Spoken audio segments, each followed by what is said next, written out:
Let us understand voting procedure for graduate MLC elections.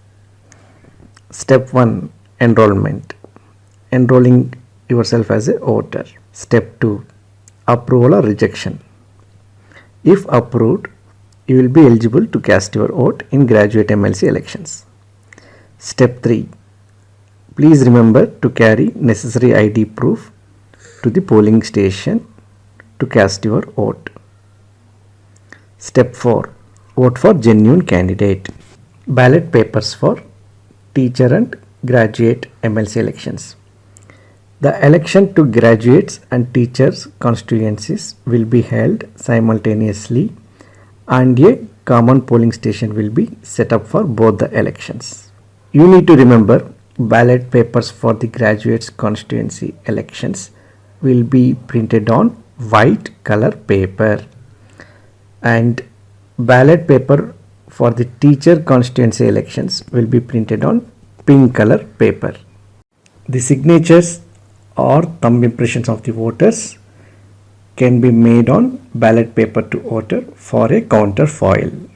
Remember one thing, you should never use swastik sign to vote the candidate. Always use pen given by the polling officer at polling station. This is the template of the ballot paper. When your vote will become invalid. First scenario, when you give first preference for two candidates. Second scenario, when you write the number beyond the given space, then your vote will become invalid. Third scenario, if you give the order of preferences other than 1, then your vote become invalid. Then fourth scenario, if you give first and second preference to the same candidate, then your vote can become invalid. Fifth scenario, if you use Roman letters to give the order of preference, then your vote can become invalid. Sixth scenario, if you write number 1 and number 2 and so on in words, then your vote can become invalid. Seventh scenario, if you use alphabets to give your order of preference, then your vote can become invalid.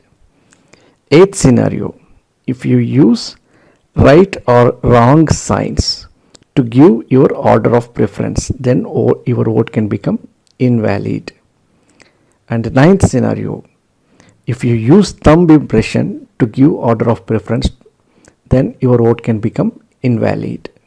You need to understand which are all the other scenarios where your vote can be valid. If I want to give only first preference to one candidate, for instance, if I want to give first preference to Bhumireddy Ramagopal Reddy, write the digit 1 in the section of order of preference as shown.